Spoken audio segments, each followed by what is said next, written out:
পুরো লাল সবুজের। কে এই হামজা চৌধুরী, কি তার পরিচয়, সে কি আদৌ বাংলাদেশি? ওয়েল গাইস, আজকের ভিডিওতে আমরা এটাই জানবো। বাংলাদেশের ক্রিকেটের যখন ভরাডুবি, তখন বাংলাদেশ যেন ফুটবল নিয়ে এক নতুন জীবন ফিরে পেয়েছে।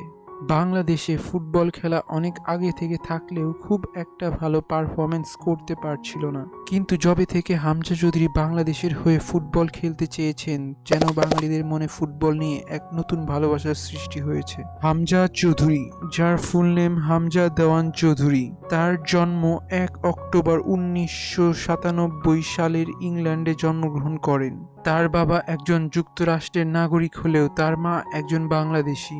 হামজার বয়স 27 বছর, তার উচ্চতা 5 ফিট 10 ইঞ্চি। ইংল্যান্ডে বড় হলেও তার প্রায়শই আসা হতো বাংলাদেশে, তাই সে খুব সহজেই বাংলা কথা বলতে পারে এবং সে একজন মুসলিম, সে খুব ভালো আরবিও বলতে পারে।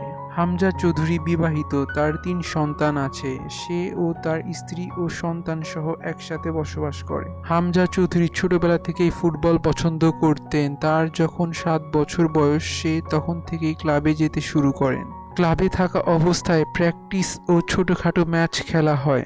এরপরে 2017 সালে তার প্রথম দলে যোগ দেওয়া হয়, যে ম্যাচে তার দল 2-1 গোলে জয়ী হয়। এরপরে সে বিভিন্ন দলের হয়ে খেলতে শুরু করেন। বর্তমানে সে শরীফ ইউনাইটেড ক্লাবের হয়ে খেলছেন, যেটা ইংল্যান্ডের একটি ফুটবল ক্লাব। তার বাংলাদেশ দলের হয়ে ফুটবল খেলার অনেক দিনের শখ। রিসেন্টলি সে বাংলাদেশের ভিসা পান। সে 16 তারিখে বাংলাদেশে আসছে। তার বাংলাদেশের হয়ে প্রথম ম্যাচটি হবে ইন্ডিয়ার বিরুদ্ধে। তাকে নিয়ে বাংলাদেশের মানুষ অনেক স্বপ্ন দেখছে। এখন দেখার বিষয় এটাই, সে কি আমাদের আদৌ স্বপ্ন পূরণ করতে পারবে? কখনোই বেশি আশা করা ঠিক নয়, কারণ ফুটবল খেলাটি হচ্ছে 11টি প্লেয়ারের, সকলেরই ভালো পারফরমেন্স করতে হবে। তবে এবার আশা করা যায় যে আমরাই জিতব। সবই উপরওয়ালার হাতে। তবে আপনার কি মত কমেন্ট করে জানাবেন। আর আমার ভিডিওটি ভালো লেগে থাকলে লাইক, কমেন্ট, সাবস্ক্রাইব করতে ভুলবেন না।